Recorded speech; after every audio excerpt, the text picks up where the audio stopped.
अभी अहमदाबाद विमान हादसे को कुछ ही दिन हुए हैं। ऐसे में बोइंग विमानों पर सवाल दर सवाल उठना जारी है। अब की बार हांगकांग से दिल्ली जा रही एयर इंडिया की बोइंग 787-8 ड्रीमलाइनर फ्लाइट तकनीकी खराबी से चलते बीच रास्ते से ही लौट गई। यह घटना ऐसे समय पर हुई है जब रविवार को भी भारत आने वाले दो अन्य ड्रीमलाइनर प्लेन, एक लंदन से चेन्नई और दूसरा फ्रैंकफर्ट से हैदराबाद लौटाए गए थे। इसी तरह लखनऊ के चौधरी चरण सिंह एयरपोर्ट पर सऊदी अरब एयरलाइंस की फ्लाइट SV3112 की लैंडिंग के दौरान पहिए से चिंगारी और धुआं निकलने लगा। पायलट ने तुरंत स्थिति को भांपते हुए विमान को रोक दिया। एयर ट्रैफिक कंट्रोलर को सूचना दी गई। इस दौरान विमान में 242 हज यात्री बैठे हुए थे।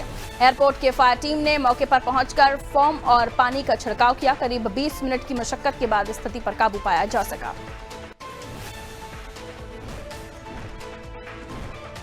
तो लगातार विमानों में किसी न किसी तरह की कंप्लेंट्स आ रही हैं। कई सारे वीडियोस भी जो पैसेंजर हैं उनकी तरफ से भी शेयर किए जा रहे हैं। एयर इंडिया का बोइंग विमान, इससे पहले भी आपने देखा अहमदाबाद हादसा जो हुआ और उसके बाद से एक और विमान इसी तरह का जिसको लेकर कंप्लेंट्स आई जो लौटा। ड्रीमलाइनर फ्लाइट की तकनीकी खराबी और ये एयर इंडिया का बोइंग 787-8 विमान था। ये घटना ऐसे समय पर हुई है जब रविवार को भारत आने वाले अन्य दो ड्रीमलाइनर जो प्लेन हैं, एक लंदन से जो चेन्नई आ रहा था, दूसरा फ्रैंकफर्ट से जो हैदराबाद आ रहा था, इन्हें लौटाया गया। और अब चौधरी चरण सिंह एयरपोर्ट पर जो प्लेन था उसकी जानकारी ये मिली कि वहां उसके पहिए में से चिंगारी निकली। पायलट ने भांपा और उसके बाद संपर्क किया गया, जिसके बाद फोम और पानी का छिड़काव करके स्थिति को संभाला गया। ये था फ्लाइट SV3112, उसमें हज यात्री मौजूद थे और ये जो फ्लाइट है ये सऊदी अरबिया एयरलाइंस की फ्लाइट है। आइए हमारे सहयोगी अभिषेक हमारे साथ जुड़ रहे हैं। अभिषेक, क्या कुछ हुआ, ये पूरा घटनाक्रम बताइए। और लगातार हम देख रहे हैं इस तरह की घटनाएं सामने आ रही हैं जिसमें अहमदाबाद प्लेन हादसे के बाद लगातार प्लेन से जुड़ी हुई कुछ न कुछ तकनीकी गड़बड़ियां सामने आ रही हैं। इससे पहले भी वीडियो सोशल मीडिया पर वायरल हुए अहमदाबाद प्लेन हादसे के बाद जिसमें पैसेंजर्स ने कंप्लेन की, और अब 3112।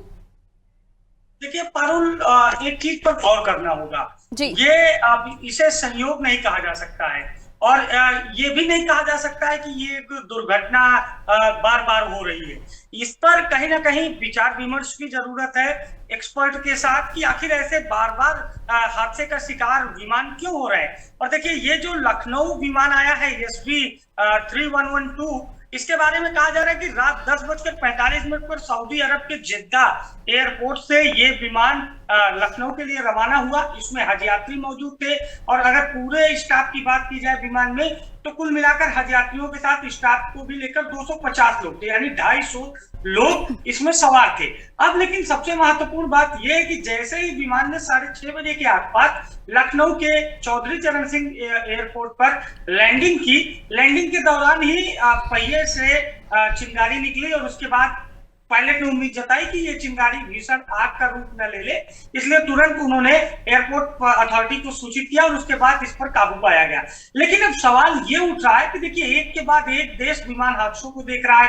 अभी आप देखिए कि कल जिस तरह से हेलीकॉप्टर हादसा हुआ उत्तराखंड में, क्या इसके पीछे कोई बड़ी वजह है या इसके पीछे एक बड़ी रिसर्च की और आपस में कंसल्ट की जरूरत है। देखिए, विमान एक देश से दूसरे देश की दूरी को तय करने के लिए सबसे उपयोगी बताए जाते हैं। आदिकाल में पानी के जहाज चलते थे, पुराने समय में पानी के जहाज से यात्राएं होती थी, लेकिन वो टाइम टेकिंग प्रोसेस था। तो ऐसे में विमान, जिसे कहा जाता है कि कम समय में एक जगह से दूसरी जगह पर पहुंचने का एक बेहतर माध्यम है, वर्षों से लोग भरोसा कर रहे हैं, लेकिन अचानक से जिस तरह से घटनाएं बढ़ी हैं, लोगों का कहीं ना कहीं विश्वास भी उठ रहा है और लोग डर भी रहे। देखिए, अपना जीवन सबको प्यारा होता है और आज लखनऊ में सुबह 6:30 बजे जब लैंडिंग हो रही थी जेदा से मिले इस SV3112 विमान की, तो 250 लोग जो मौजूद थे विमान में, उनकी तो सांसें अटक गई होंगी, क्योंकि जिस तरह से चिंगारी उठी उसके बाद सबको सूचित किया गया, अलर्ट मोड में प्रशासन आया। सवाल ये भी है कि क्या ये घटनाएं होती ही हैं लेकिन इतनी नोटिफाई नहीं होती, इन्हें संभाल लिया जाता है कि ये मीडिया तक पहुंचे, सुर्खियां बने, क्योंकि इतने या जैसे आपने कहा कि संयोग नहीं हो सकता। और अगर ऐसी चीजें हो रही हैं तो फिर कमियां हैं जिन्हें दुरुस्त नहीं किया जा रहा होगा, जो अब और भी ज्यादा नजदीकी से लोग समझ पा रहे हैं।